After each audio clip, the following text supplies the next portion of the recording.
press that button. That'll speak, yeah.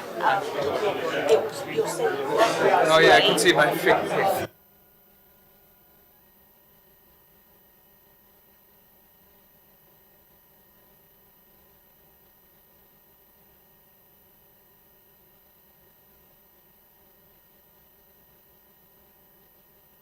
Still work.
Dear God, I pray that everything will be okay. And when I say everything will be okay, what I mean is in the end, everything will be okay. Along the way, it will not all be okay. You already know this. There'll be sadness and death and failure. There'll be brokenness and moments that feel as though they are beyond repair. There'll be pain and fear and unwanted changes to our stories. There'll be seasons when I feel far from okay and moments when I wonder if it'll be okay. Lord, let us leave. God, thanks for all that you are. God, may we go with the grace upon grace that you give as we step into the light. Feel the shine on our skin, a hug of hope from the one who hugged the stars into the sky. You do not need to wonder how or why. Let mercy meet the madness as you move forward from peace as you guide. Forgiveness is found in the one who died to rise, to give new life, and an unending invitation to walk in the light. In him all is forgiven. Today will be okay, even if it isn't okay, because you came to give life and love, that even when it's not okay, all will be okay. Amen. Thank you very much. Please be seated.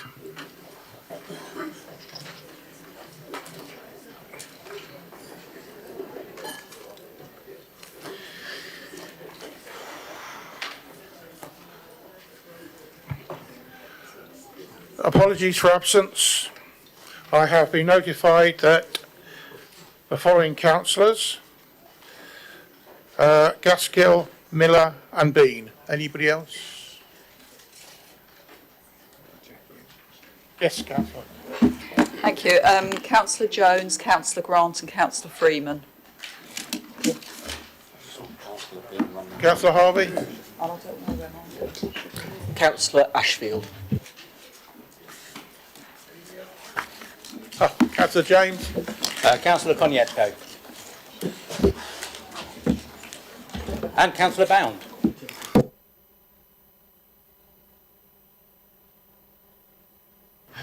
Just been asked, can I remind all councillors to sign in with your cards, please? Thank you. Right. Declarations of interest. Anybody? No. Thank you. Minutes of the meeting held on the 19th of October. Do you agree with them? I'm moving them from the chair. I second it. Agree. Thank you. For the office of Deputy Mayor for the year, the office of Mayor and Deputy Mayor for the next year, municipal year. Councillor Putty is invited to stand for election as Mayor. Councillor Putty, going to do that? I accept.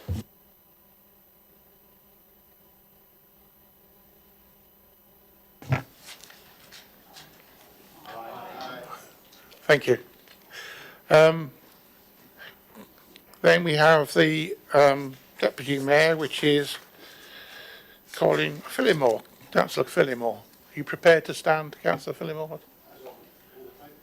Thank you. Good. All those in favour, please say. Aye.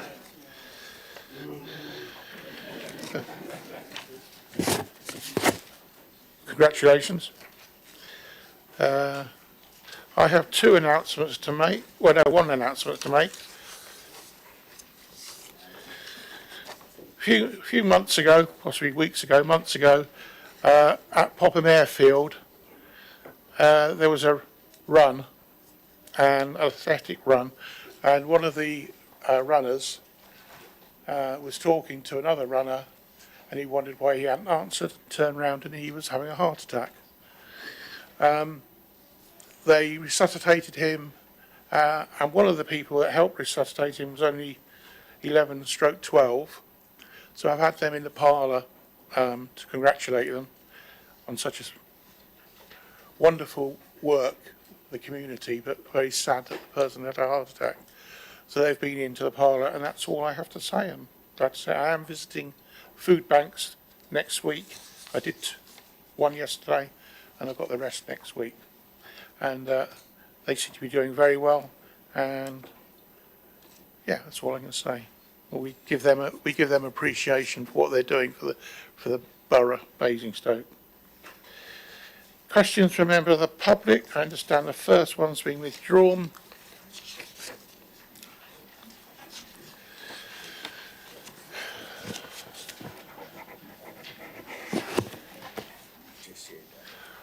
Would Jenny? Jesse, yes. Sorry, Jesse, Adama. Jessie Idana. Sorry, my pronunciation. Good evening, esteemed Mayor and Council members. I am Jesse Idara, a resident of Westside Close in Basingstoke for the past decade. Today I address this esteemed council as a representative of the cricket community in Basingstoke. I come before you to growing concern regarding the shortage of cricket pitches for both adult and junior teams in our community. My question to the esteemed Mayor and the Council members: the RNLA report highlights a shortage of cricket pitches in Basingstoke. Could you kindly share the Council's plan to address this shortage? Additionally, we heard that the portfolio holder does not believe the War Memorial cricket pitch is not used, what evidence that led to this conclusion? Thank you very much. Councillor Marrow. Thank you, Mr. Mayor. And I'm genuinely happy to see everyone here tonight. It's really good to see all the cricketers turn out. I'm going to start with the boring bit and end up with the good news. So, just to be clear, this is from the latest LRNA, the Leisure Recreational Needs Assessment. And it does inform us that the demand and future demand for formal cricket pitches in the borough is sufficiently met. That's formal, that's your squares and your pavilions, hardball, pads, helmets. The council's plan is to maintain and retain its current stock of cricket squares for formal cricket. There is, however, not enough provision for informal cricket. The borough can track formal cricket use via its booking system and talking with cricket clubs. Informal cricket demand is much harder to track. When the question about the War Memorial Park artificial pitch was raised, I invited the councillor to discuss this further. That invitation hasn't yet been taken up, but it's still very much open, and I would welcome discussions with Capital Cricket Club and informal cricketers who use the park. I'm pleased to state that following the council last meeting, when this request was raised, I've spoken to officers and can confirm that the artificial strip will be repaired around February to allow informal play to continue at War Memorial Park. Once the new artificial wicket is in place, I hope cricketers will make good use of it, and I hope we will have lots of sporting activity around the John Arlett Pavilion next summer. Thank you. Thank you. Before I ask if you have a supplement, can you please make sure your phones are switched off? I know mine went off last time, I regret, but if you could all make sure your phones are switched off, please. Do you have a supplementary question, sir? Can you use the microphone? Sorry about that. I understand it's the Christmas season, a time of peace and generosity. Can the council guarantee that the cricket pitch will remain accessible for us as it was before? If you can speak off the speaker, please. Councillor Moreau. Yes, we'll have to come to an arrangement because it's in between two football pitches, but obviously the seasons are different. So I'm sure in the summer there'll be plenty of time for the cricket pitches to be used. If we are to come up with some sort of booking system for use of it, it would be free, but it would be just so that we didn't get everyone there at the same time. But generally, I can't see any problems. But there is only one pitch, Stratton Park pitch is on the council website. There's no No other more questions. pitches This available. one. Apologies, you didn't ask about Stratton Park, you asked No, about that's already. War Memorial So Park. hang on a minute, Sorry. you have the chance to answer one question after, or a supplementary, but you can't answer. Thank you. Right, Councillor Moreau. Just to add, I'm happy to have a conversation afterwards. Understood. Yeah. Thank you very much. Right, petitions, do we have them? Aha. Councillor. Thank you, Mr. Mayor. It's my humble appeal to recognize the profound significance of a piece of land which holds an immeasurable value to the community. And Mr. Mayor, you can witness that. In the heart of our much beloved War Memorial Park, there is a cricket pitch. A place not just for the sports enthusiasts, and it is ingrained as a cultural fabric to a community. In the subcontinent where I'm proudly from, we celebrate several languages, we have several faiths, we have several attires, we have several cuisines. But one common thing that keeps us all together, one thread, is a cricket. Mr. Mayor, it is not an exaggeration to say that every child in the subcontinent, one part of their life, they would have experienced the taste of the cricket. What globally known as British invented gentleman's cricket was a gully cricket there. Everyone plays inside their houses too, with a small bat and ball. In the face of global pandemic, when the world went into lockdown, our high-rise block residents found a relief and connection through cricket. Many were working from home for extended periods, and the cricket pitch became a lifeline for them. And submergence to normalcy and breath of fresh air to their lives.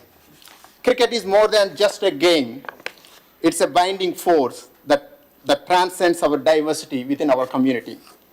Mr. Mayor, unfortunately, my esteemed colleague in the last meeting described this as a big lump of concrete. It is a big lump of concrete with a torn creases either side. And more worse, Mr. Mayor, is the administration failed to acknowledge there is a pitch there. And the papers which we have in front of us saying that there was no pitch provision in that War Memorial Park for past 15 years. Then what is there in that between them? Why we are failing to acknowledge that, Mr. Mayor? Now today, I humbly request and congratulate and thank the portfolio holder. They acknowledge the voice of the community and they are coming forward to repair it. And I have started collecting this one. And Mr. Mayor, one more thing is the restoration cost of these pitches, officers estimated as less than £15,000. Say, please accelerate these works as promised, keep the promise and deliver this pitch before the next season and provide the same kind of access. Thank you very much, Mr. Mayor.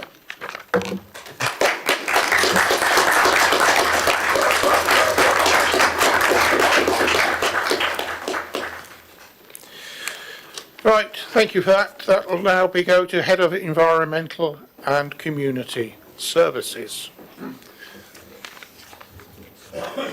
Good. Resignations and appointments. Does anybody have any? No? Resignations for outside bodies or appointments for outside bodies? No.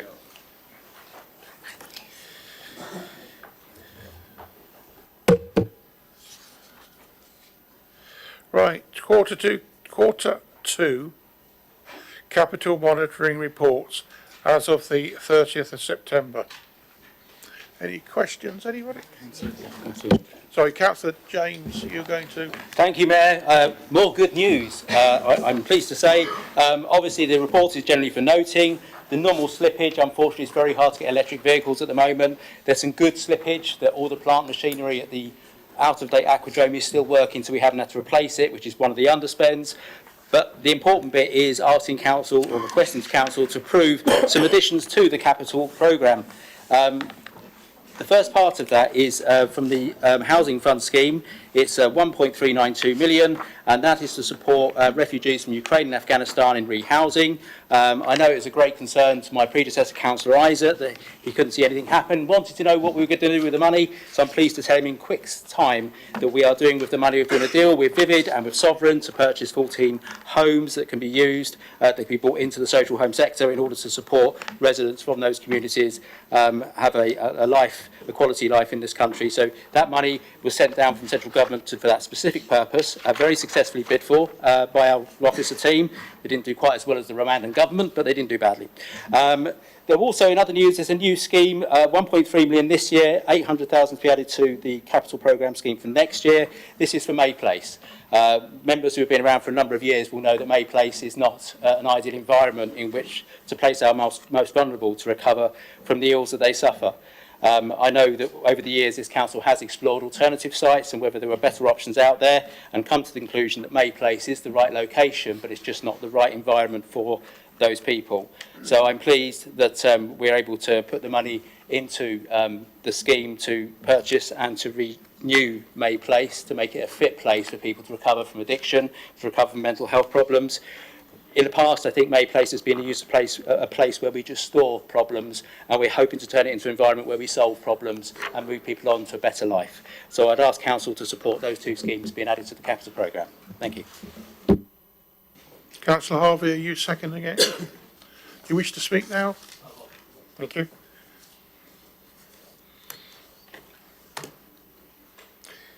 Right.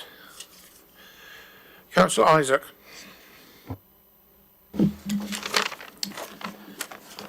Thank you, Mr Mayor, and I'd like to thank Councillor James for the good news on the housing grants and Vivid and the working with Vivid. So may I, through you, Mr Mayor, at this time of goodwill, also extend seasoned greetings to the portfolio holder. I believe he's no Scrooge, but is someone who knows the importance of looking after this council's money, and has been kind enough to acknowledge the strong finances bequeathed to him by many years of careful conservative custodianship. Therefore, for 2024, he can be assured of the support from this side of the chamber in the time that remains for him as portfolio holder against the more extravagant, exuberant spending plans of some of his colleagues. Just a few questions on this report, if I may. I note with some concern that, quote, further works on the anvil cannot be undertaken until the lease arrangements and KPIs are finalised with the trust, with whom discussions are still ongoing. End quote. This is where things were when we departed office over 6 months ago. So I'm about to say, what's the hold-up? Surely this is a priority to get things sorted out so that much needed work to one of our key borough cultural assets can be got underway. Also, wouldn't it be a good idea to have a borough councillor trustee representative on the board? It is again 6 months since I stepped down. As a cabinet member, I think it was helpful to officers and the trust management to have a senior elected council representative on the board. Second question I have for him tonight is that at paragraph 8.5, it states that further use of invested capital receipts or borrowing may be future options in place of maintaining planned contributions to the capital programme from our revenues, which, under our plans, would have seen £2 million in the next financial year come from revenues into capital, and £4 million per annum for the next 2 years coming from revenue. So I suppose it begs the question, Mr. Mayor, is this council poised to start borrowing money for the first time that I can recall?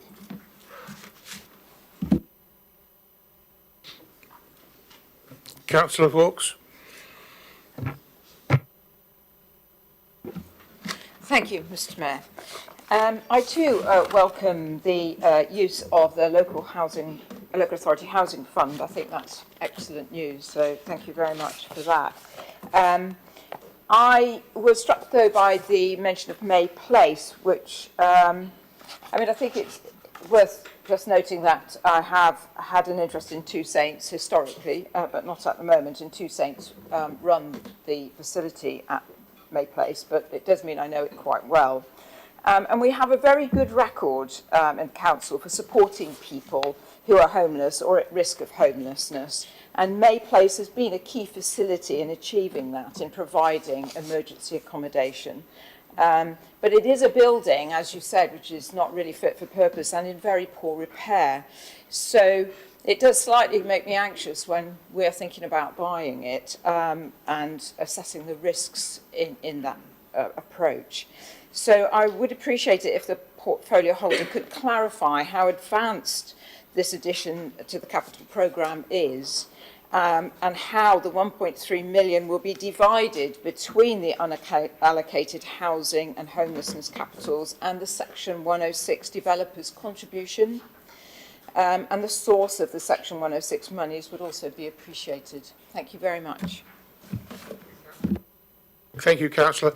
Councillor Aaron. Thank you, Mayor.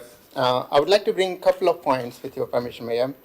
Section 2.3, which I read out. Digital program. At the end of 2023, the first phase of the digital program was largely delivered.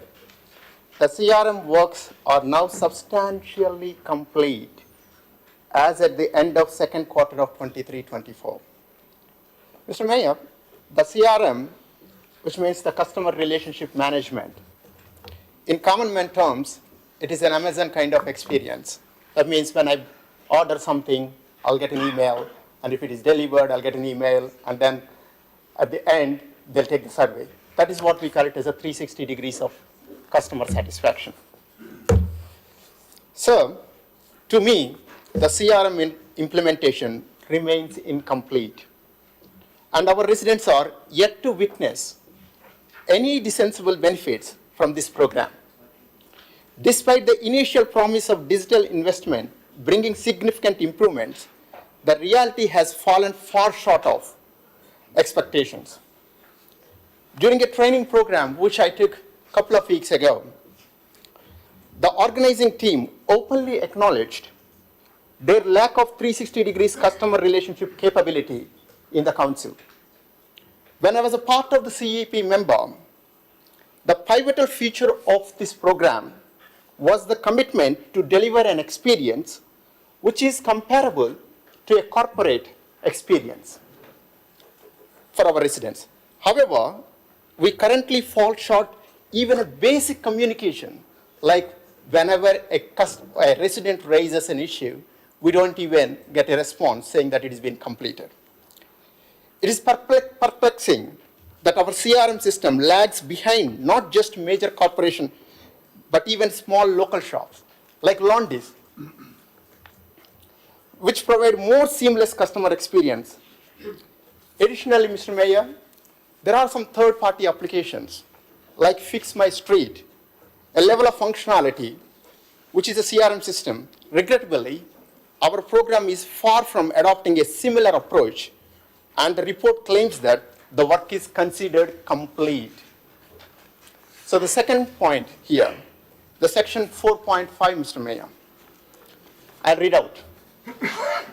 There is a risk of delay to 24-25 for the delivery of the Sinclair Drive play area, as drainage works needed to be undertaken first as soakways have failed, which caused the play area to sink.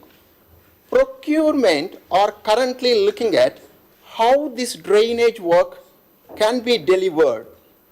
Mr. Mayor, in the same papers,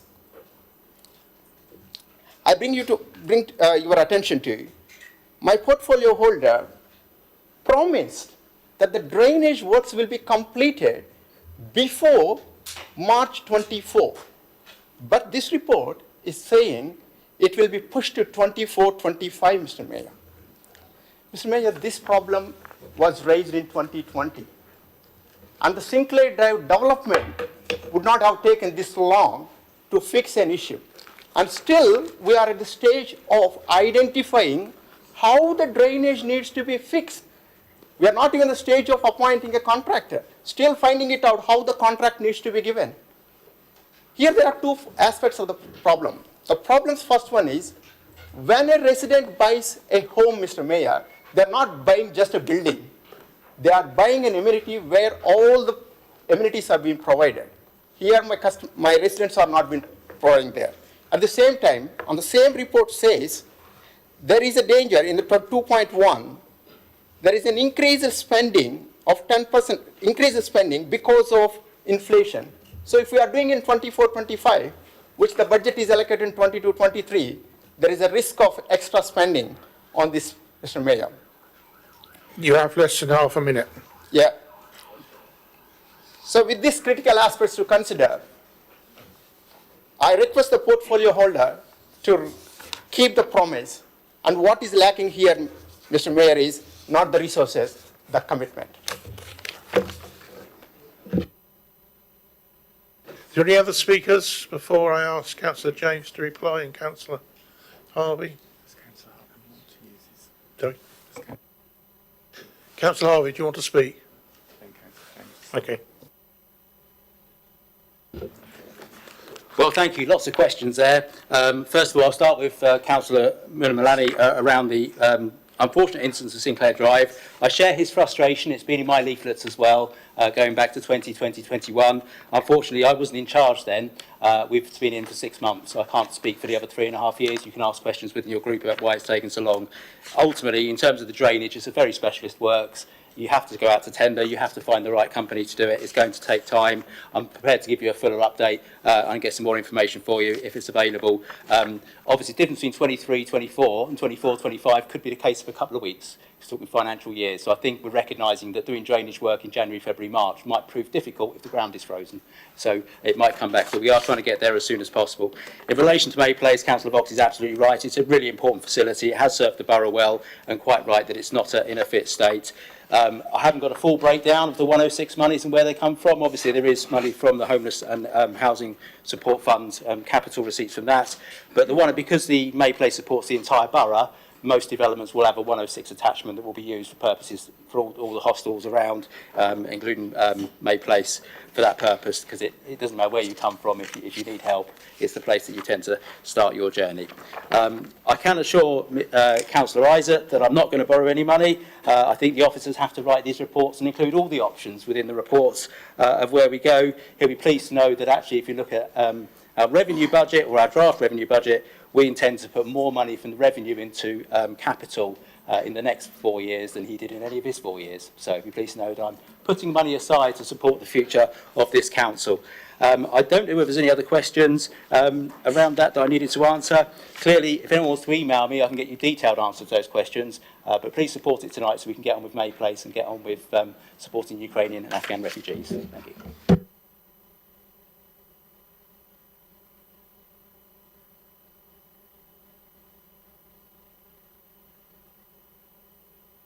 Item 10, council tax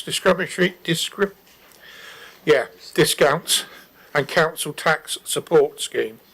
I'm moving it from the chair. I second it.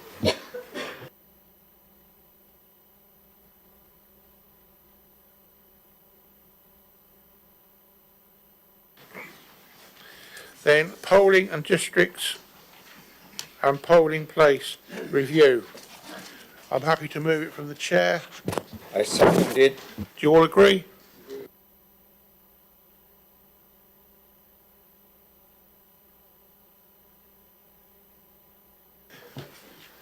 Calendar of meetings for 24-25.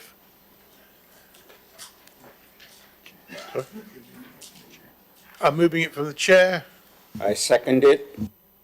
Are you all agreement? Sorry, councillor. Thank you. I have put in a query about this because historically I believe we used to have Mondays kept free so all groups could have meetings. I know this goes back a while. I haven't had a response yet. So I just wondered if there was a response on that.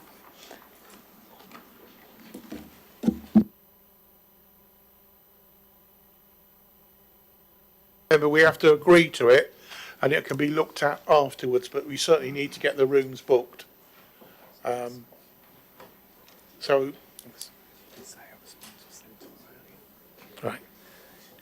So I think that's the way forward, is to agree to it and then look at them. Yeah.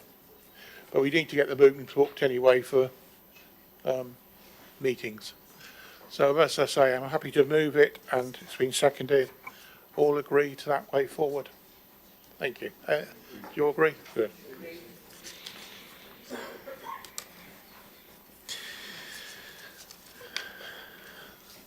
Now we're on to motions by councillors. I understand there's been a lot of communication, whether it should be read out or whether as per... Oh, sorry. That's about question. I've jumped the gun. Councillor McIntyre. Don't choke.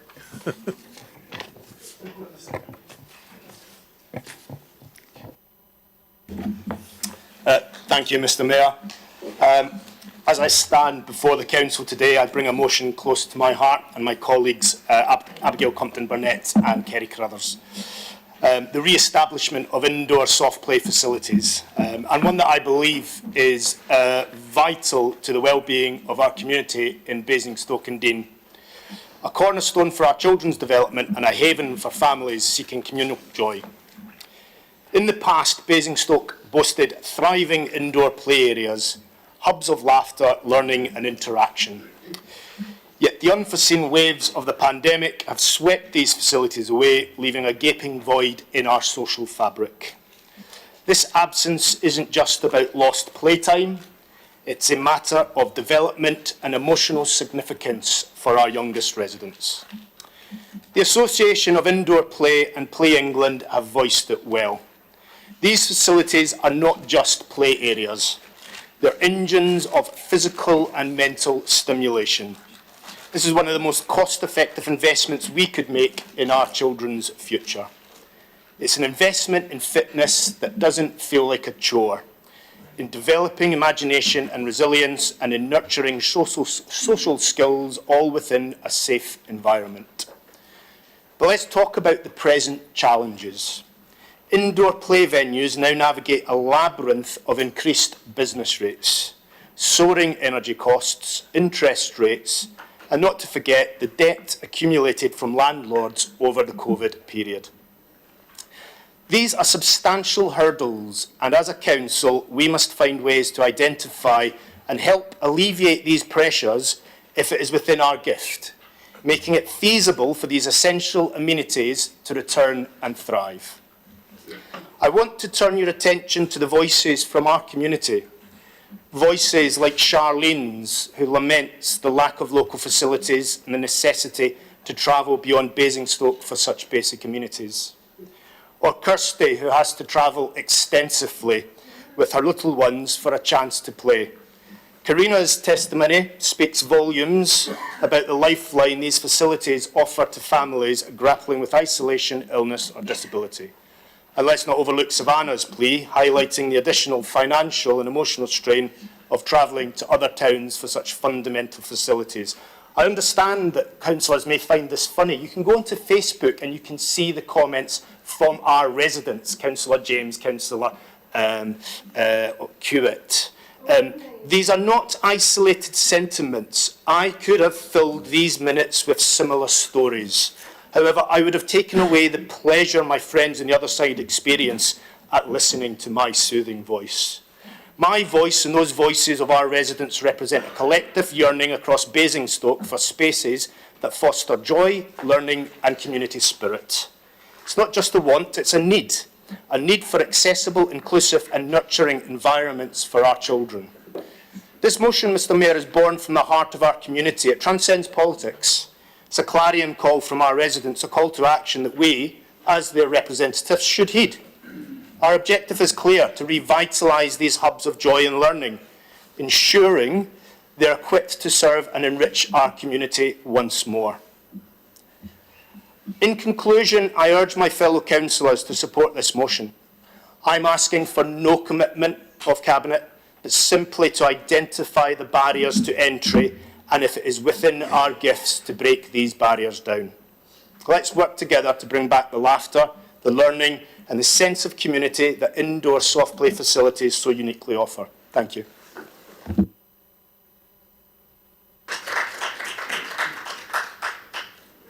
Councillor Compton-Burnett. Thank you.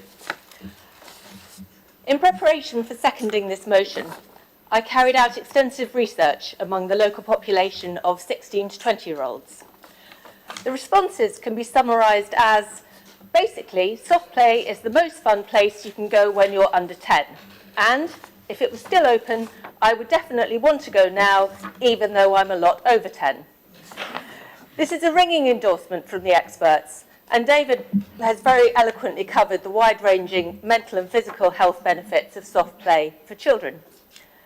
However, I want to focus on parents and families. As a parent, I loved soft play too. And I want to talk briefly about 3 ways in which soft play is valuable to a child's family and friends. Firstly, for time out. As a parent, it was wonderful to sit quietly with a cup of coffee, watching my children playing with children of different ages, some friends, some strangers, marvelling at their boundless energy, and safe in the knowledge that I would not be needed for at least a couple of hours. Secondly, for friendship and advice. Usually, when we visited soft play, I sat near other parents and often grandparents. It didn't matter whether I knew them or not. Soft play always felt welcoming and friendly.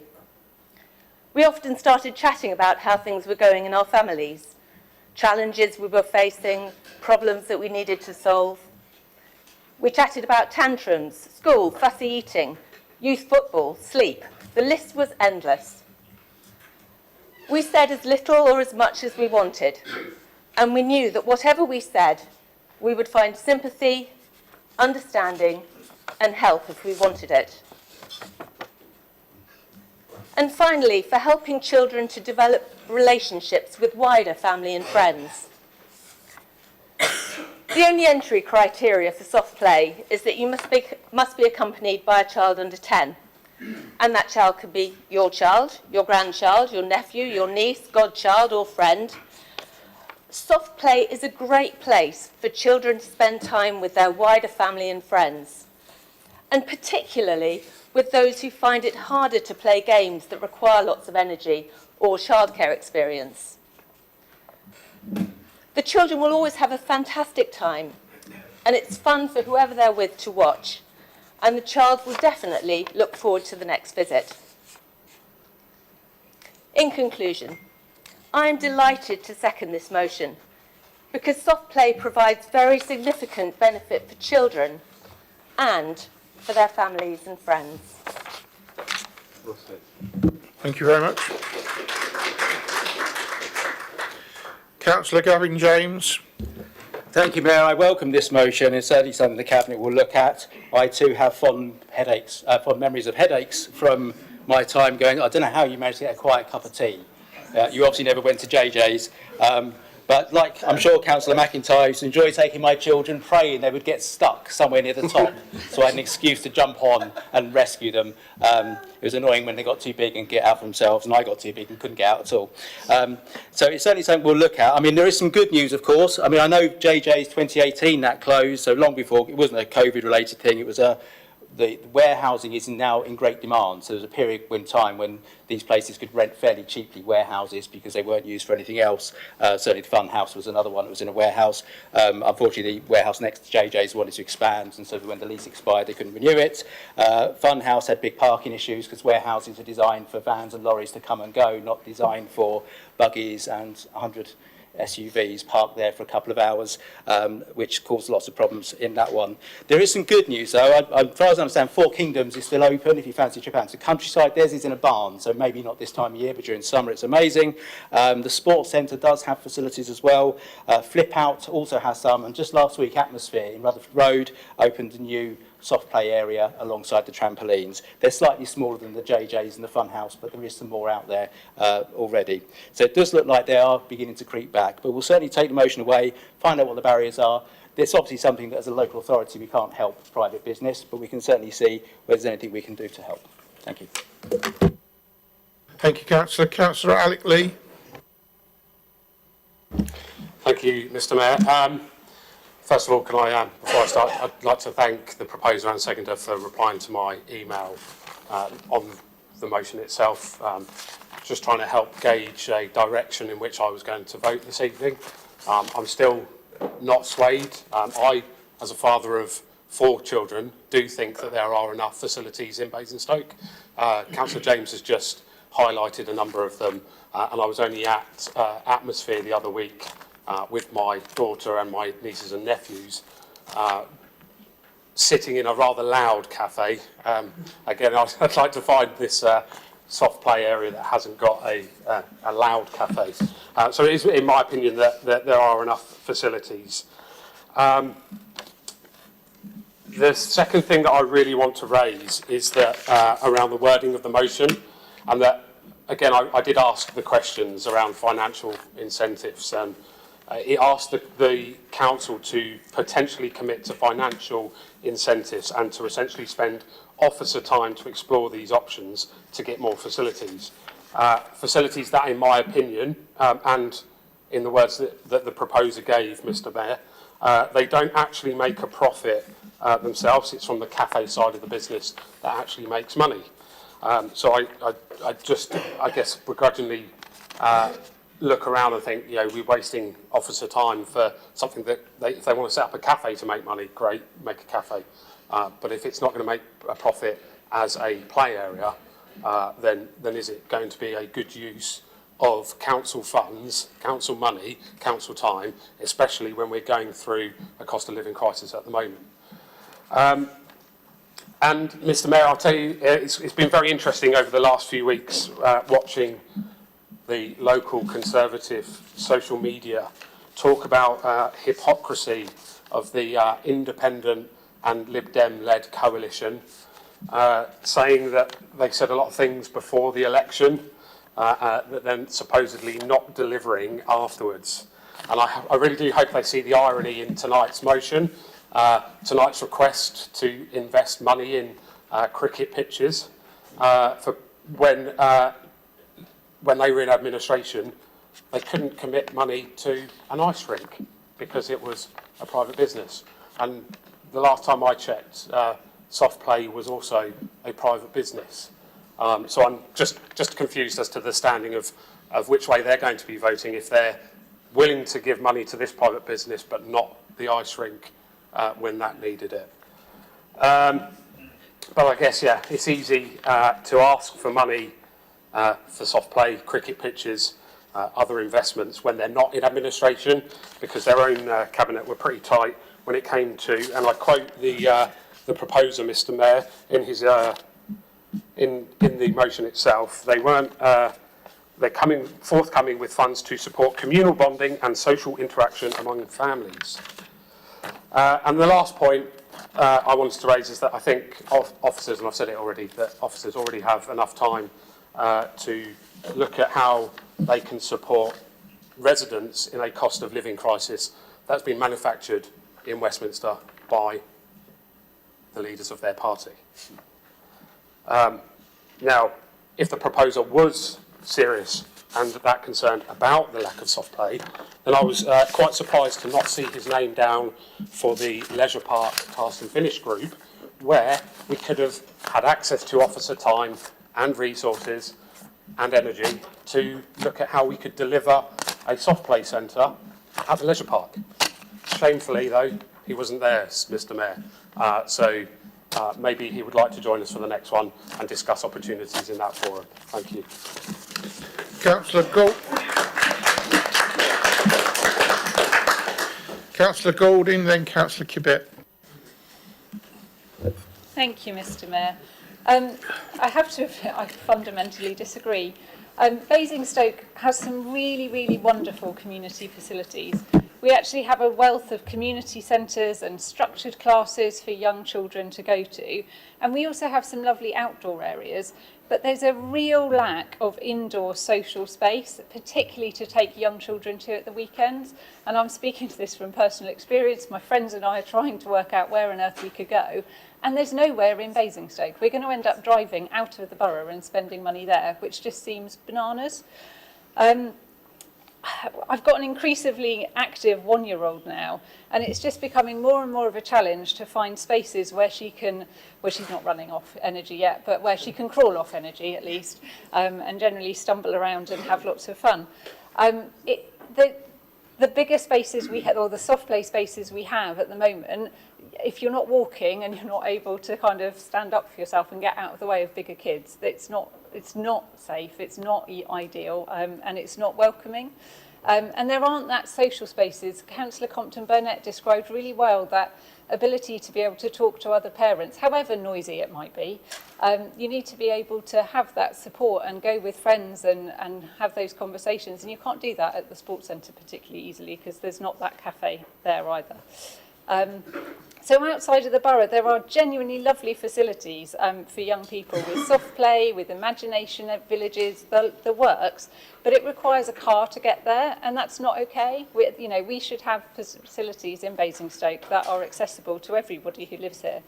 And on a practical basis, travelling, that adds time, my life revolves around a very short cycle at the moment of when's the next time I need to feed her and when's the next time she needs to go to sleep. If you add in a 40-minute journey, that really cuts down the time to have any type of fun.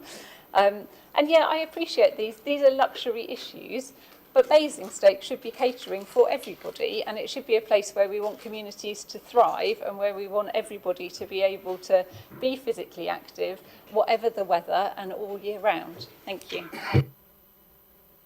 Thank you, Councillor. Councillor Cubitt. Yes, hello, good evening.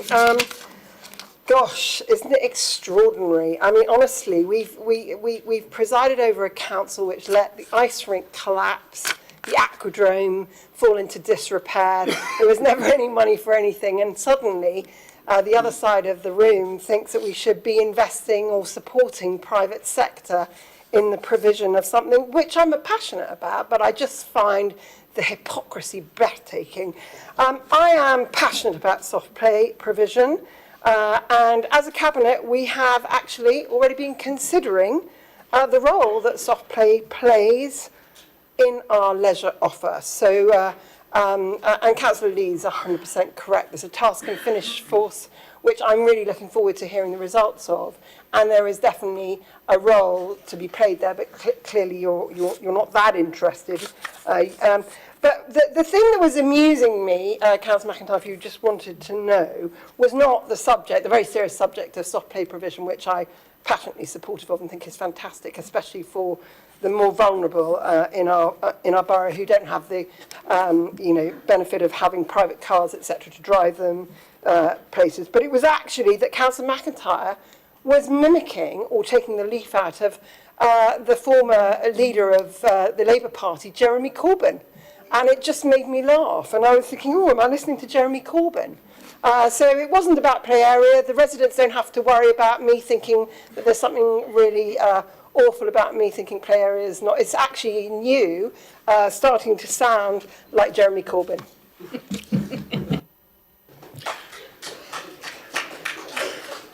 Councillor McCormick.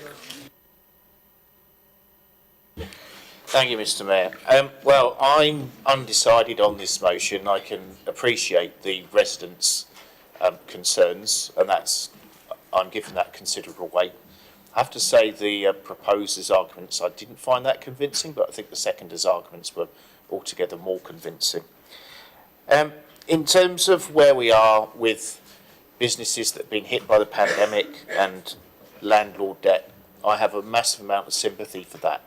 I know in the past, the previous administration gave such matters small heed, especially with things like the football club and the ice rink, refused to help them out to any appreciable degree. And also business rates. I think we can do something about that, but it will require a change of government because the Labour Party has pledged to abolish business rates, and that will be in its forthcoming manifesto, I expect. And just finally, I know Councillor James and his experience of soft play in his children. His son is aged 29. I don't know when the... 32, is he? Oh, right, I stand corrected. So, yeah, I mean, I'm quite happy to listen to what other councillors have to say and make my mind up accordingly. Thank you. Councillor Fogg. Thank you, Mr. Mayor. I just wanted to expand on Councillor Golding's comments because my grandchild is now 6 and she's been coming to stay with us for the last sort of 3 or 4 years. And so we're a little bit older in looking for facilities.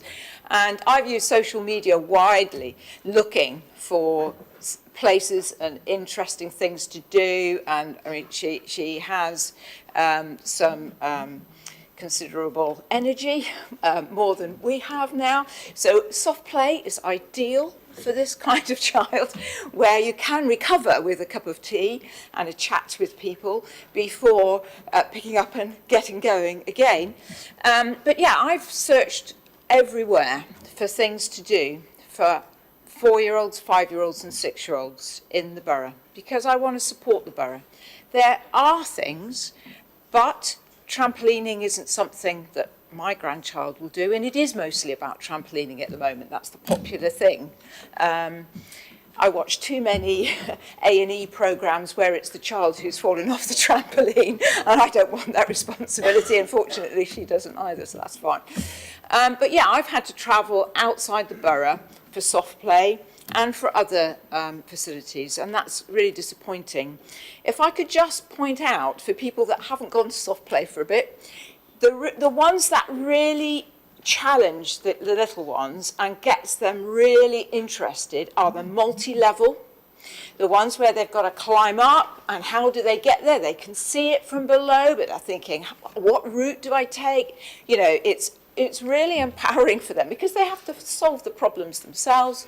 And the ones that have that kind of size of big, lots and lots of different things going on soft play, they have facilities for the little ones, which, you know, are restricted for under, I think, probably usually under 2s, I think they are. They often have ones which are 2 to 4, and then the bigger ones, so that you can try and keep them safe whilst they're up there. So I do support this motion. I don't think it's asking commitment for financial support. I think that's a red herring. I think it's about what we can do as a council to support this facility to come in. I don't think it needs to be anything dramatic. I think this is about just looking at it to see if there are things that we can do to support this facility in the borough. So I support it. Thank you, Mr. Mayor. Thank you very much. Councillor Aaron.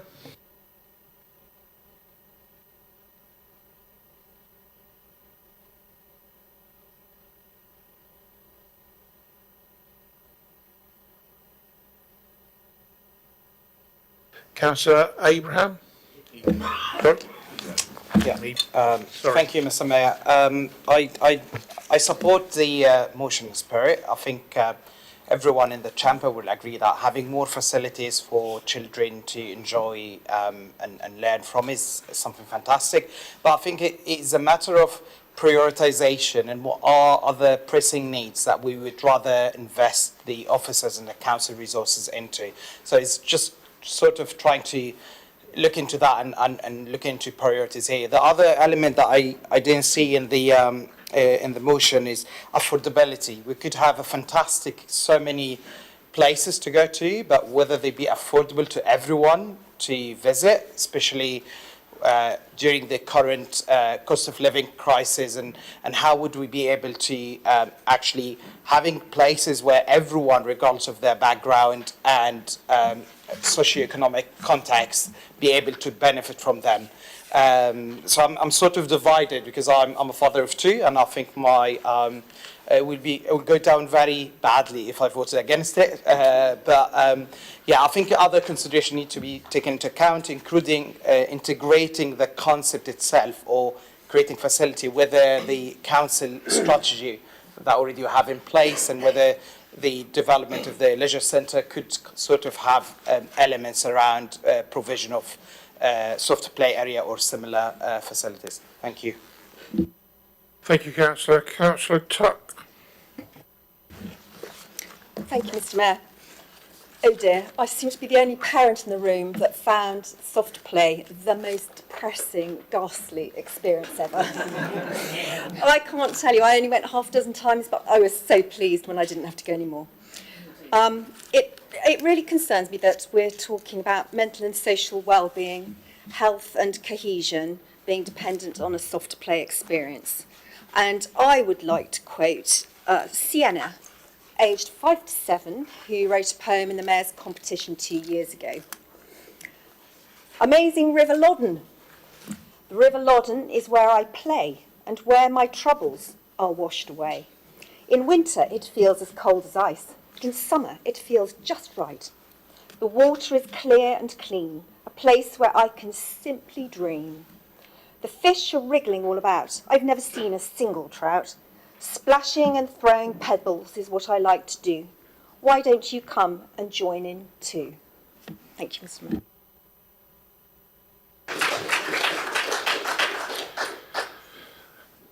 Thank you, Councillor Tuck. Councillor Howell Sol. Oh, thank you, Mr. Mayor. I was tempted to stand up and give a really succinct speech just to give an example of how they work. But you only have just under 2 minutes. No, that's fine. In which case, it's been foisted upon me. I'm going to admit something quite shameful, quite embarrassing, borderline disgusting even. I'm a Conservative. I believe in small government, in free market absolutism, and I don't think I can support this motion because it's too close to socialism.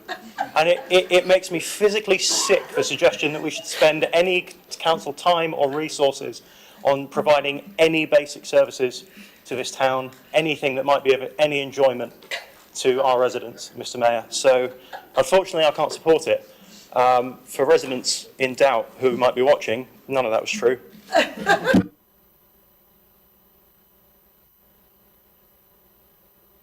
Councillor Harvey, you have 1 minute and 16 seconds. Thank you, Mr. Mayor. The sentiment behind the motion is there for all to read. I don't think anybody can disagree with the point that soft play is important. Soft play has been something that's been met by the market and is met by commercial operators in our borough. And they have come and gone through various circumstances that have affected them, let alone the pandemic, let alone the interest rates, inflation, and God knows what else that's undermined their businesses over the years that have gone by. And can I just remind the fact that we've had 13 years of a government in that regard. So before we start rolling out that these are the things we want, just think about the results that have impacted on those businesses and the reasons why they were going under. It's not necessarily local issues to do with this authority or to do with Basingstoke, it's to do with things that have affected them nationally. And then let's think about the context of what you've all been debating tonight. Talking about the cricket for a start, you said it's been 15 years since you've been taken seriously. Well, we've only been in charge for 6 months. Your side was in charge for 17 years. So the context of that is very simple.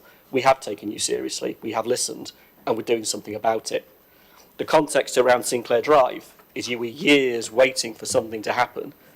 We've taken it seriously, we've listened to what you said, and we're trying to sort it out. Please, Councillor Harvey. When this one comes along as a soft play issue, which is very relevant and very important, let's listen, let's see what can be done. but let's keep it in proportion in the context of what can be achieved by this authority, set against all the other challenges that these businesses do genuinely face from all of the other authorities that sometimes are the reasons why they go under. Thank you, Councillor. I have two more speakers. If they're quick, I'll let them go ahead. Otherwise, we'll stop. It's Councillor Goddison and Councillor Bound. Thank you, Mr. Mayor. I just wanted to make the comment that I've recently joined the sports centre in the middle of town because I'm attempting to make myself fit enough to continue to function in this chamber.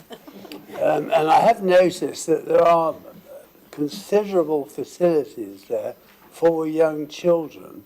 There is a problem, and that is that it's expensive parking. If the council was prepared to make some sort of arrangement for people with very young children to get free parking, then I think a lot of the people would use those facilities which are there. Thank you. Councillor, thank you very much. Councillor Bound. Just very quick, if I may, Mr. Mayor. It is, of course, parents who use soft play, but it is also, I think we're forgetting how money works in our local economy.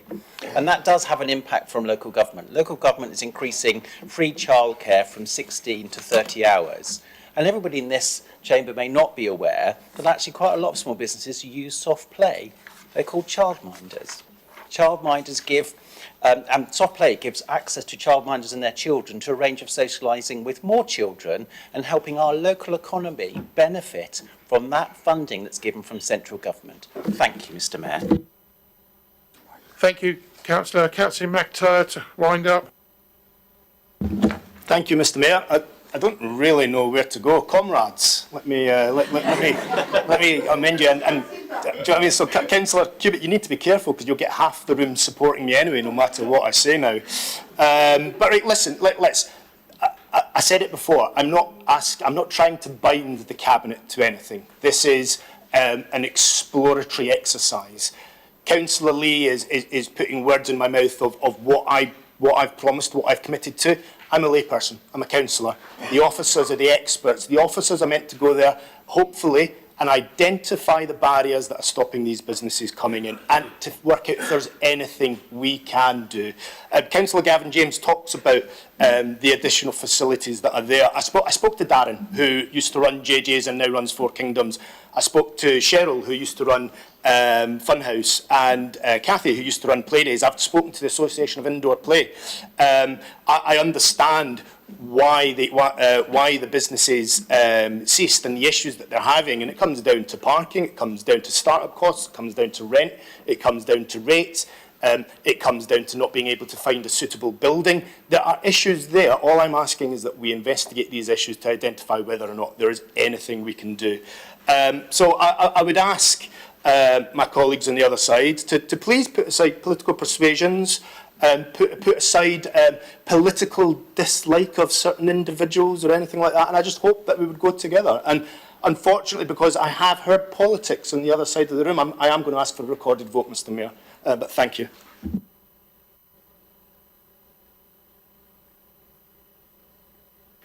Can I just check there needs to be a vote? Will there be any abstentions for this? Yes, okay then. Okay.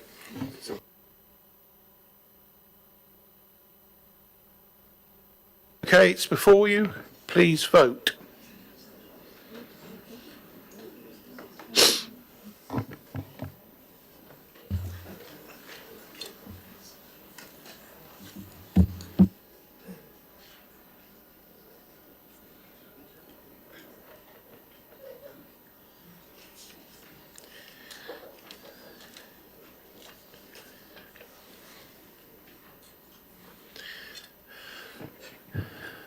Okay.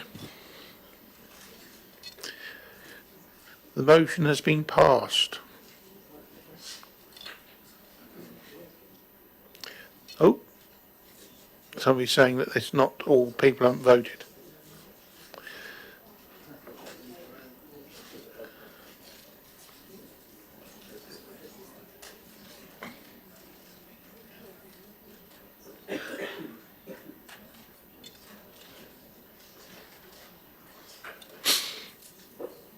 Any problems?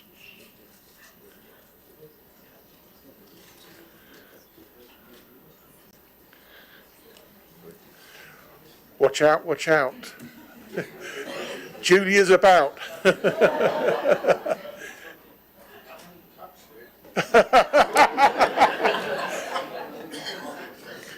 Councillor, I think you're on the naughty step.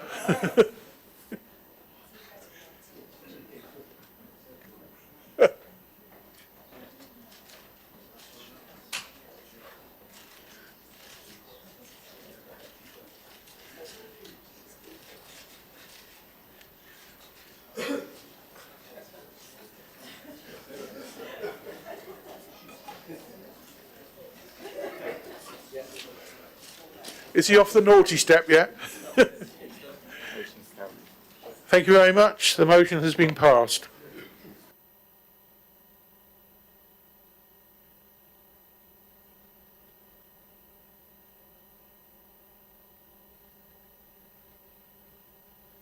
Now we have the questions from councillors. I don't mind if you read them or you say as per order paper. I really do not mind. But I don't want to get into a discussion on whether we should or shouldn't do it, because we could be here all night otherwise. Right, Councillor Aaron. Thank you, Mayor. In the Brookwell and Kings Furlong ward, a majority of residents lack off-street parking. Back in 2021, the Conservative administration proposed the installation of up to 30 EV charging points on the roads within my ward. The detailed plan specified streets and types of chargers. However, the proposal seems to have vanished from the website. Could the portfolio holder please confirm if it is still in the plan, and if so, when we can expect these installations to take place? Thank you. Councillor Tomlin. Thank you, Mr. Mayor. And thank you, Councillor Mumbelini, for this question. Supporting communities to swap diesel and petrol vehicles for zero-emission electric vehicles is a core part of our work to tackle the climate crisis. And so the continued delivery of chargers is of great importance to myself and the Cabinet colleagues. This council has made good progress so far with the charging infrastructure. We've included rolling them out in our own council-owned car parks and more recently in community centres. But I do agree with you that we desperately need more on-street charging points. Hampshire County Council, as the body responsible for controlling the process for this, must do more to help us make it happen.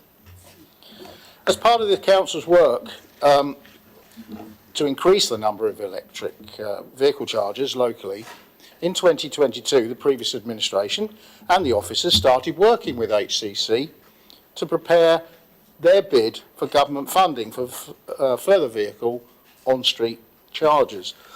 Early proposals were made for chargers where they could be created across the borough, including Brookvale and Kings Furlong, but it noted in that report that final numbers and locations were subject to successful funding bids and further technical assessments. Well, unfortunately, you've got 30 seconds. Since working up the scheme, it's been subject to delays, including procurement issues at the County Council, and then more recently, the withdrawal of the relevant application forms for the funding by government. Despite these delays, we are determined to drive forward the delivery of these on-street chargers. We've continued to work with the County Council on these proposals throughout this time, and I can announce that to make up the funding gap that frustratingly the current government can't seem to make its mind up to deliver, we will be proposing in our February budget to use the climate funding, the Climate Change Reserve, as an essential, to provide this essential part of our environmental strategy. Again, the government is once again demonstrating that it has little interest in helping us move towards net zero by further demonstrating that they are not helping residents. So I envisage working with my colleague, Councillor Andy Konecko, the lead cabinet member for infrastructure, to make further detail available on our system, how we're going to roll these out in the new year. Our officers are working on an electric vehicle charging strategy to provide the direction, and this will help us with future funding bids, and we'll continue to develop plans or additional charge points in the future. Thank you. Councillor Aaron. Yeah. Thank you, Mr. Mayor. So can the portfolio holder confirm that the previous locations which were promised by the earlier administration will be delivered with the new strategy, with the new funding from the local council? Councillor Tomlin. Sorry, Respect. No, I can't actually. Until that report is done and the County Council come up with that, we are in a state of flux, so I cannot commit, but we will try everything we can do to deliver them. Thank you. Thank you very much. Councillor Slimming. Thank you, Mr. Mayor. The question is as printed on the order paper, and should I just add to it, this is not a reason for complaining about the delivery of HMOs. It's just that the regulations need to be tidied up. Thank you. Councillor James, you can answer this or? Yes, thank you for that question, Councillor Slimming. The National Planning Policy Framework, NPPF, advises that all Article 4 directions should be applied in a measured and targeted way. They should be based on robust evidence and apply to the smallest geographical area possible. On this basis, officers can meet with Councillor Slimming to discuss the evidence that is available, although at this stage it's considered unlikely to be possible to provide the evidence base for the whole of Tadley to be included within an Article 4 direction. But certainly we'd welcome to have a conversation with Councillor Slimming to see what can be achieved in the hotspot areas of Tadley where it's become an issue. Councillor Slimming, do you have a supplementary? Yes, Mr. Mayor, thank you. That's very interesting because obviously in 2014 there seemed to have been evidence provided that included the villages of Old Basing, Oakley and Sherburn St John. I can understand there may be evidence in Basingstoke, but I can't quite understand why there was evidence in those villages at that time when I don't suspect they've still got a problem.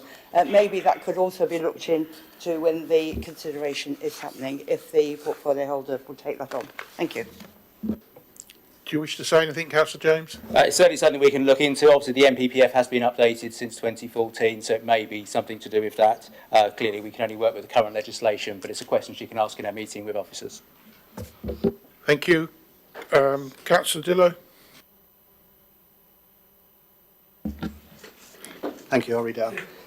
This question to Councillor Harvey. Can you clarify the Council's current strategy for ensuring Planet Ice fulfil their obligations to maintain the ice rink? Councillor Harvey. Thank you, Councillor. When I read your question, I've got to be honest, I did think it was rather ironic, a Conservative councillor asking about strategy for ice. That certainly wasn't lost on me. As the councillor knows, the strategy is, as we have stated publicly, to work with the two responsible organisations to get them to fulfil their responsibilities. Keeping ice in Basingstoke is something I'm sure we can all support, and we know how frustrated the ice users are. We shared their frustration for many years while in opposition. And given the years of neglect of the ice rink on the previous administration's watch, during the New River retail debacle where many promises were made, utterly all of them never real, is there any wonder we face such a complex and difficult situation today? You've left a real mess behind you, and we are going to work through it, but nobody should be under any illusion that the complex muddle that we've inherited is going to take some time to resolve. Councillor Dillo, supplementary. Yes, residents in my ward of Kempshott and Buckskin are continually raising their concerns actually about the condition of the ice rink with me. And in the past, Councillor Harvey, yes, you have been very vocal about Planet Ice's responsibility to maintain the ice rink to a satisfactory standard. And I quote from our friends, the Gazette, these are your quotes: "We are keen as the ice rink users to see the poor condition of the ice rink addressed as soon as possible. We are investigating options to bring this to a conclusion as quickly as possible, as the uncertainty has gone on too long, and we respect that the ice users deserve an answer." And that was back in September. So given the ongoing issues, which include a recent incident affecting the young ice hockey players that had to cancel a recent match, or the Basingstoke Christmas ice skating show that had to move to Gosport to put on their show because the seating isn't safe for an audience. And also the concerns for the livelihoods of many ice skating coaches who rely on the ice Dillo, can you wind this for up, their income. So my question is, what specific actions is the current administration, the specific actions the current administration taking to ensure that the Planet Ice and Standard Security adhere to their maintenance responsibilities? And how is this council leveraging its position as the landowner to ensure the community's interests and the safety of the routes users are prioritised? Thank you. Councillor Harvey. Thank you, Mr. Mayor. We are keen to see it resolved. It's a difficult situation. We all know that. We all know there are parties involved that need to come to the table and need to work together to resolve it. But I'll tell you what, and I'll finish on this. I am not taking any lessons from that side of the chamber on the ice rink. Having stood there for years, arguing the case on this side of the chamber for the ice users. So I hear them, I understand them, and there are many ice users, not just in your ward, but across the town and across the borough. And the issue is very difficult, but we are seeking to resolve it, and we're seeking to work through it so that ice can stay in Basingstoke. But I will not take lessons from the Conservative group when you stood there for years ramming New River Retail down our throat as being the best solution since sliced bread for that leisure park. You spent 7 years telling us something that was utterly unreal and promised us fairy lights as to what it would be possible to deliver on that leisure park through New River Retail. And through all those years, that ice rink deteriorated and deteriorated, and all the money that was spent on it. Go on, can you wind let's up now, just step please? back a little bit and put it back into the issue that's relevant. How do we keep ice in Basingstoke? And that's what we are focused on.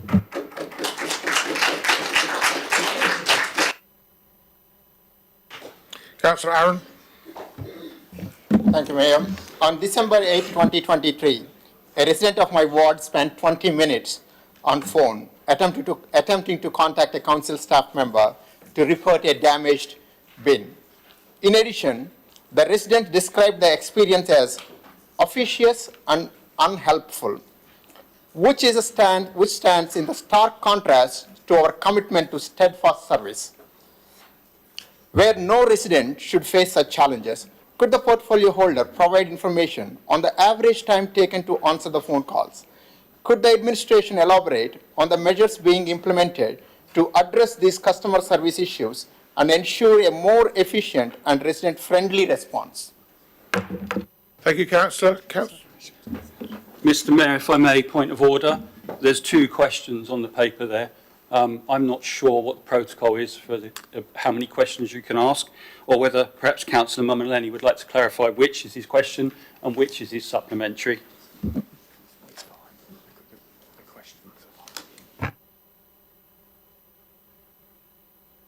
I've just been advised there's no problem with the question. So, Councillor Harvey. Thank you, Mr. Mayor. Thank you for your question, Councillor. Given it's nearly a week now since the incident took place, it is disappointing that you've not raised this with me directly. Of course, such a wait is not acceptable. So let's just be clear.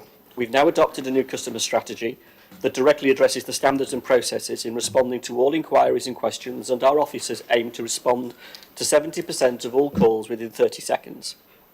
Officers have shared with me the log of the call in question, and that there were particular circumstances on that day that led to longer response times, and it is understandable that that would have caused frustration to residents. But it is also important that we get all the information we need during calls to help answer residents' questions and deal with their requests. It's important that residents help us to enable officers to help them. In this case, where a replacement larger bin is requested, as in this case, our advisors need to understand the reasons. Now, I'm not going to go into the details of the case. It would be wrong to go into detailed case details in this council chamber, which is why I wish you'd brought it to me, Aaron, before you asked the question on the floor of the council this evening. If you want to pick this up offline as an individual case for your constituent, I will be very happy to explore it with you. But I'm not going to go any further for the individual case this evening, because that would be inappropriate on the floor of full council. But thank you. Councillor Aaron. No supplementary here, but I want to clarify this. This is one experience that is brought to me. And the question is it across the borough? That is why this question is in this chamber, Mr. Mayor. And I can answer that very quickly and say it is one experience and it is not typical by any stretch of the imagination. But nonetheless, bring the case forward, let's talk about it, because one case needs to be dealt with, even if it's just the one. That resident needs to be supported, and I'm happy to do so. But I can say that the officers did respond appropriately in a good fashion to that resident. Thank you, Councillor. Councillor Vox. Thank you, Mr Mayor. This is to the Cabinet Member for Sports, Leisure and Culture. Over the last few years, we've all been sharing the rollercoaster ride being experienced by Basingstoke Community Football Club and its supporters both on and off the pitch, and we did talk about it at the last meeting. I was very pleased that as a council we did everything we could to support the club, including refusing planning permission for housing at the Camrose site, which we unfortunately lost on appeal, and granting the site asset of community value status, which we won on appeal. This designation provides community interest groups the opportunity to bid for the land should it come up for sale. They would have 6 weeks to register a written interest to be a potential bidder, which would in turn trigger a 6-month moratorium to enable the community group to develop a business case and secure finance. Basingstoke Community Football Club submitted their business plan for a new stadium to the council in October. We then heard late in November that Basron notified the council on the 31st of October of their intention to sell the Camrose site as required as an asset of community value. The 6-week window for the football club to register an interest in bidding for the land therefore closed, I think, on Monday of this week, the 11th of December. Please would the portfolio holder confirm whether Basingstoke Community Football Club or any other community interest group has submitted a written request to be treated as a potential bidder? Thank you. Councillor Burrow. Thank you, Mayor. Thank you, Councillor Vox, for your question. We were notified by solicitors acting on behalf of Basron of its intention to sell the land it owns at the Camrose Stadium on the 31st of October. As the site is listed as an asset of community value, we took the appropriate steps to publicise the proposed sale and inform the ward councillors for South Ham and Basingstoke Town Community Football Club, who originally requested that the stadium be added to the list of ACV.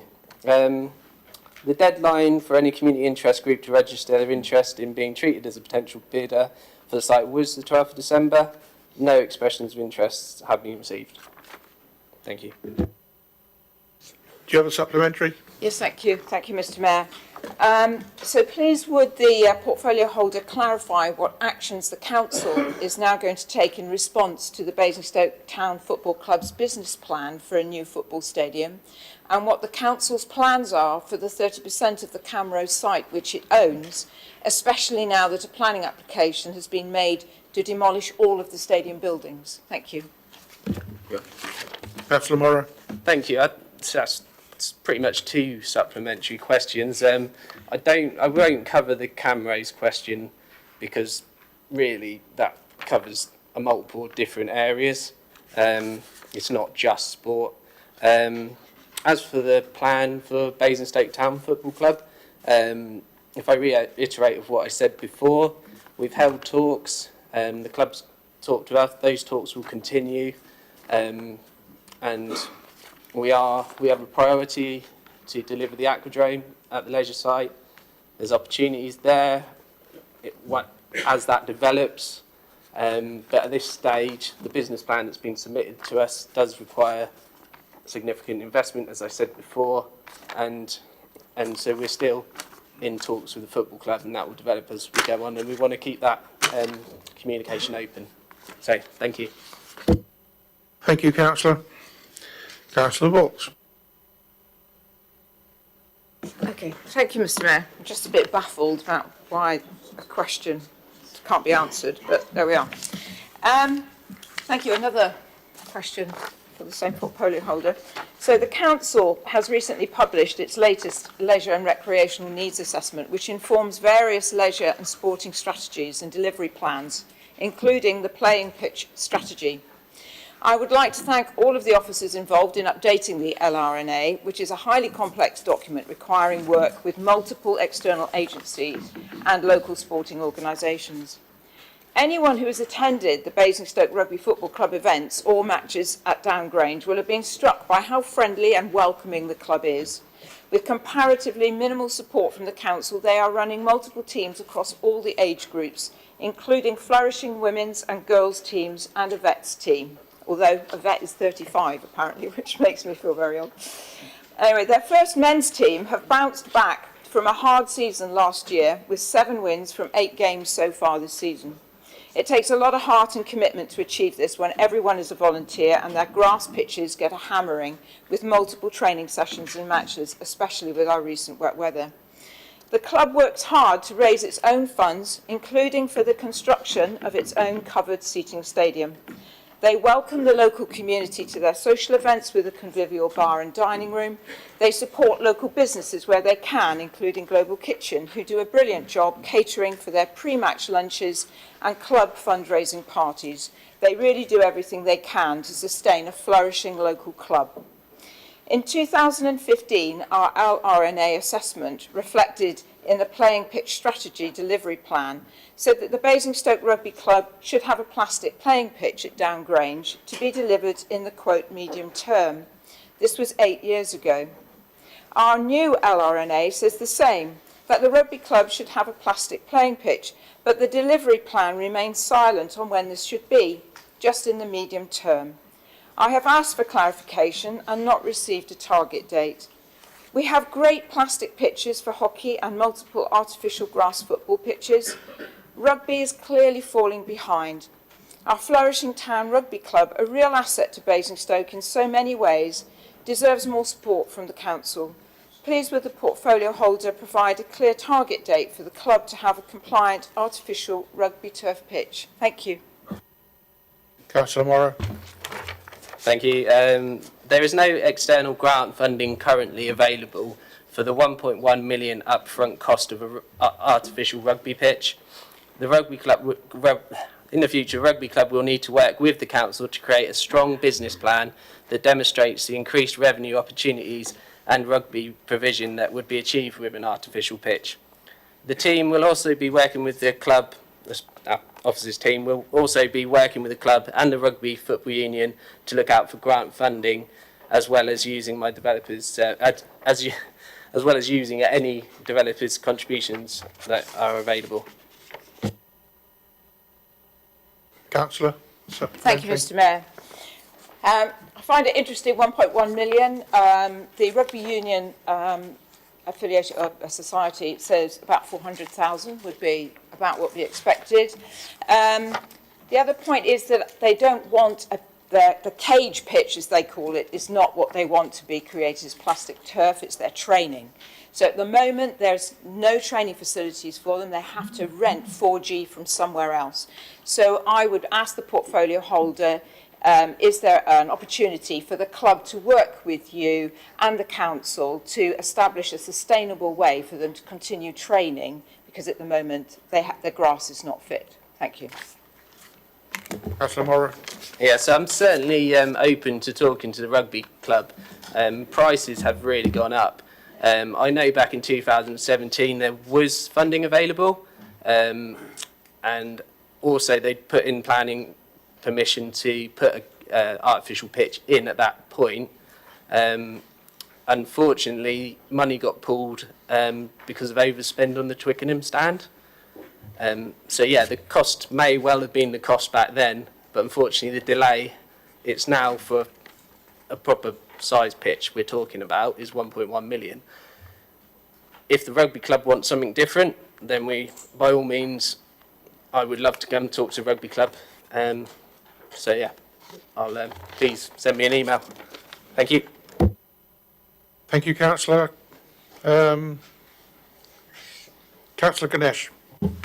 Thank you, Mr. Mayor. My question is to the Leader of the Council, Paul Harvey. In the light of the recent fire incident in your ward, Oak Ridge, and subsequent enforcement notices, what measures is the Council taking to ensure housing associations like Vivid are maintaining clear and timely communication with the residents regarding safety upgrades and fire prevention measures? Additionally, how is the Council working to guarantee that these critical safety works are conducted promptly and effectively across the borough? Councillor Harvey. Thank you, Mr. Mayor, and thank you, Councillor Ganesh, for the question, because you give me the opportunity to make some important points. The residents of Oak Ridge Village want to know they're safe. They wanted to know that immediately after the fire and have continued to seek assurance. And the investigations that have been conducted have now led to enforcement notices. To be clear, Vivid, as the responsible authority, have responded to the points raised in the enforcement notices issued by the Fire Brigade. Their Chief Executive confirmed to me this week, just this last week. Vivid have written to all residents in the fire damaged block stating that they're continuing to work with the loss adjusters who are completing their assessment of the fire damaged building so that they can ensure that work to repair it can start as soon as possible. Once they're in a position to begin the work, they will update residents on the potential timescales for the works to be completed. They've also written to all residents in Oakridge Village, many occasions. They've told us that the safety works, which relate specifically to the enforcement actions, are expected to be completed by the end of the year. Residents have been able to stay in their homes while the works have been in progress, and they will receive a further update to confirm the completion. This has been a traumatic experience for our residents. We continue to work with them and support them. I was only speaking to a number of them this weekend at the community event in Oakridge, to residents affected, as we do all the time. In respect to your wider point about the borough, the fire service provides support and advice to building owners, and where further fire prevention measures are needed, they will serve enforcement notices and monitor the progress of this work. We are assured that they undertake this work and communicate with the responsible authorities, and in this case, the responsible authority was Vivid, hence the communication from Vivid to the residents in regard to both Oakridge Village, but also the specific fire damage block. Supplementary.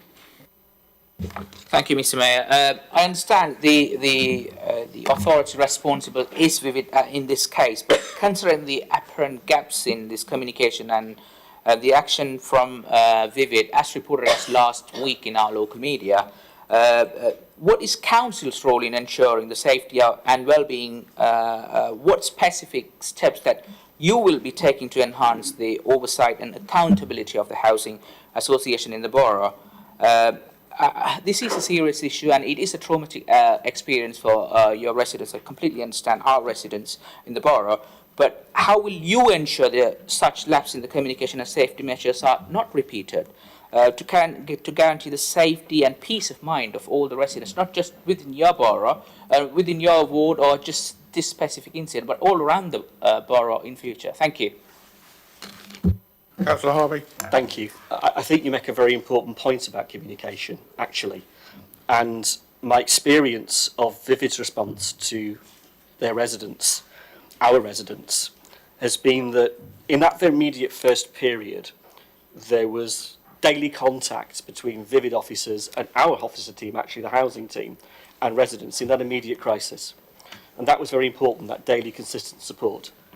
Vivid have continued to work with us in partnership and by us trying to support them in fulfilling their responsibility by being a good partner in a relationship that we enjoy and have, to ensure that those residents, when the works are being completed, understand what's expected, what's coming, that they then are given confidence during the process when the works are going on, and then they are informed of the completion when the works are completed. So Vivid have a constant set of communications ongoing with residents who are in the broader Oakridge Village. The specific issues of the fire damage building is a lot more complicated because that has relied on loss adjusters, it has relied on external surveys and external investigations. And our partnership with the fire brigade is also important in that because the fire brigade are also partners in this relationship. And so as a local authority, by binding together, using our ability to be the partner with these other organisations who are the responsible authorities, we can make the system work, we can make it work between everybody to try to fulfil that sense of both communication that you're talking about. Now, if you're talking about the broader borough, which is important because it's not just Oakridge, Oakridge is the current community that has suffered immediately, but your question is also the broader borough. And I think, again, it's an important point. I'm confident that the fire brigade take their role and implement that role with other owners of other buildings across the borough. And where they were to issue enforcement notices, where they were to issue future notices to buildings, owners, landlords and so on, responsible authorities as would be, then again I would perceive it would be our role as a local authority to be working in partnership with them in order that those enforcement notices were fulfilled. But we have to understand Can you wind up, quite please? critical that both the responsible authority fulfills its responsibility, that's why it's the responsible authority, and the fire brigade undertake their actions as the fire brigade. And our role as the local council is to make sure they do that and to work with them in partnership in good faith, which we most certainly do. And it's important I just finish Thank on you, this point, Councillor Mr. Harvey. Mayor. The product of all of that, the outcome Thank of all you, of that is the Councillor Harvey. confidence I've given that our you plenty of residents take time. from it. Thank you, Mr. Mayor. Thank you, Councillor Harvey. Councillor Aaron. Thank you, Mr. Mayor. Council officers have declared the Eastrop dancing fountains beyond repair. Once a beloved attraction in the town centre and a communal outdoor space for families with children living in the residential high-rise buildings, these fountains are now deteriorating and vulnerable to vandalism. Could the portfolio holder kindly elaborate on their plans for this site? Thank you. Councillor Laura James. Thank you, Councillor, for your question. I wrote to the administration last year while I was in opposition to express my deep disappointment with the administration and your intention to close the fountains. And like you say, weren't they beautiful? You know, I remember those, and I remember the officer designing those fountains, and we were so proud of those. They were incredible. It was on your administration's watch that the fountain condition deteriorated to the point that they could only be repaired at a huge cost. I am not sure what the councillor means when you refer to vandalism of the fountains literally come out of the ground. They're underground, and the mechanism itself is underground as well, and is not publicly accessible. We are in so it's the mechanism that has deteriorated, and it's not been vandalised.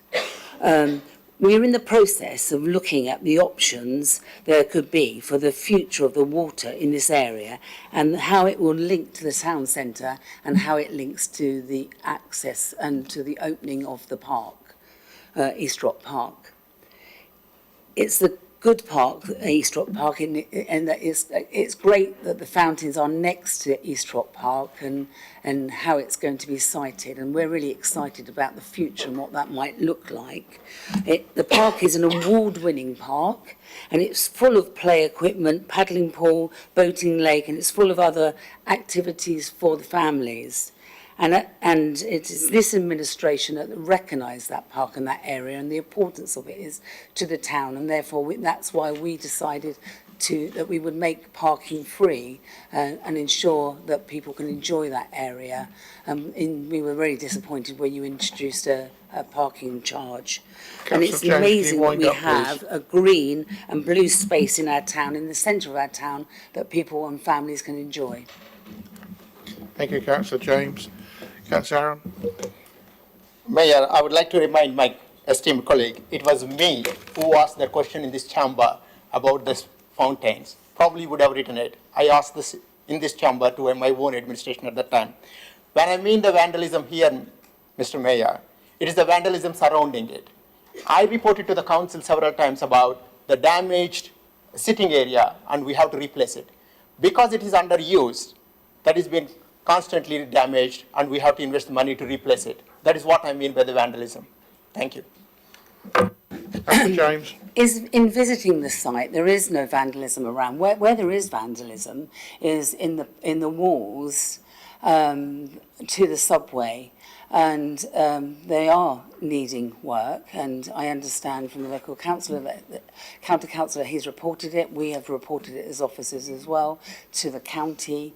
That area belongs to county, and we're told by officers in this council they're very unlikely to actually do something because of the financial situation they're in. But we also need to ensure that when we do this work, that we look at how we link to that area and how we link to Eastrop. So we want to make this an area that we're really, really proud of. One thing I do know is that county do remove, and there is, I notice at the moment, some graffiti on the walls there, and therefore we know that county are quite quick to respond to that. But obviously that area is a disappointment. Can you wind up, please? But we're not likely to get them to do that work. Thank you, Councillor. Councillor Aaron. Yeah. Thank you, Mayor. In late summer, this chamber approved a motion to provide regular updates to ward councillors regarding the Crown Heights cladding work.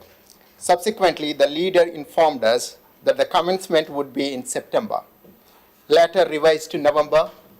Mr. Mayor, as we have entered into December, there is still no indication of any progress. Could we please receive an update on the status of these works and the reasons behind the delay? Thank you, Mr. Mayor. I'll take this question, as I was the cabinet member that responded, the leader that responded to your question originally, Councillor Mullany. We met a resident and ward councillors in September, and we have engaged further with Barratt. The start date for the work has been delayed until the summer of 2024. Barratt are responsible for this delay, and they have told us that they have written to all residents to explain themselves. Residents had raised a number of issues about the timing of the works, and Barratt have suggested they have listened to those residents. We fully recognise the need for the remedial work to be completed as quickly as possible, given the impact on tenants and leaseholders. For this reason, we recently met with the senior representatives from Barratt to understand the reasons for these delays and to discuss what support they will provide to residents whilst the works are being carried out. Barratt have committed to supporting residents with any out-of-pocket expenses for such items as extra heating costs or dehumidifiers that might be needed whilst works are being completed. However, Barratt is not prepared to meet the cost of increased insurance premiums. We feel very strongly that as residents and leaseholders, we're not to blame for the building safety problems and are also not responsible for the delay to these works being completed, and yet are having to foot the bill for the increased insurance costs. We are calling on Barratt to change their policy in respect of building insurance costs. We also impressed upon Barratt how important it was to improve engagement with residents and leaseholders, and that they committed to being better at communicating directly with residents. They gave us such an assurance. Following requests from some residents and local councillors, the council have written to the Valuation Office to request that the council tax bandings for properties at Crown Heights are re-examined to ensure that the residents are paying the correct amounts. This is a matter for the Valuation Office. It's in their gift, and it's something that is beyond the control of this council, but we have followed through on what we promised we would do. We realise just how difficult this situation is for all the residents and leaseholders in Crown Heights. So that's why we have written to all residents to update them, and we will continue to do so. Thank you, Councillor Harvey. Councillor. Thank you, Leader, for your proactive approach here. I understand that Barratt has changed its contractor. Why the contractor is changed all of a sudden in between when he's supposed to start the contract? Councillor Harvey. You may well be right, Councillor Mullany, that they have changed their contractor. Can I suggest you write to them and ask them directly why they've done that? Because that is their business. Thank you, Councillor Harvey. Councillor Edwards. Thank you, Mr. Mayor. I've got a question for Councillor Cubitt. Residents in my ward are very concerned about the east of Basingstoke development. That's for various reasons, which include odour issues, because obviously it's next to the sewage treatment works, access and bus routes. Can I ask what the Cabinet are doing to ensure Hampshire County Council, who are the landowners, address and resolve these concerns? Thank you. Councillor James, I think you're taking it. Yes, unfortunately, you don't get to select your own cabinet member. You get the one that's given to you. So I apologise and disappoint Councillor Edwards. Thank you very much for your question. A very well-written question. Perhaps you could spend some time with your less experienced colleague from Chinham and get her to shrink hers down to a more appropriate size. That'd be very helpful. As you well know, that the east of Chinham, the east of Basingstoke is allocated in the local adopted plan 2021-29. It's included within the settlement policy boundary for Basingstoke, where the principle of development is established, the allocation of 450 homes, and it's supported by a detailed criteria-based policy which development on the site will need to meet. Any application, because it's one of the larger sites, it's got a specific policy and a briefing document that was published in 2017 that goes with it. Any application on that site will need to go through the normal development management processes, where the impacts of future development will be assessed against the policy and take into account relevant information, including that related to the above. So it's got to go through the planning process. So the policy is already there. It was approved by the previous administration. But you will notice that I know Hampshire County Council, to their credit, have done a lot of work over the summer to consult with residents and try and get their feedback. I think they're looking to publish the results of their feedback in early 24, when we'll see. Clearly, not my ward, and not my county area. Your county councillor may have more information. Mr Edwards. Thank you, and sorry for the confusion. Councillor Edwards, you need to stand. Sorry, Mr Mayor. Right, thank you very much.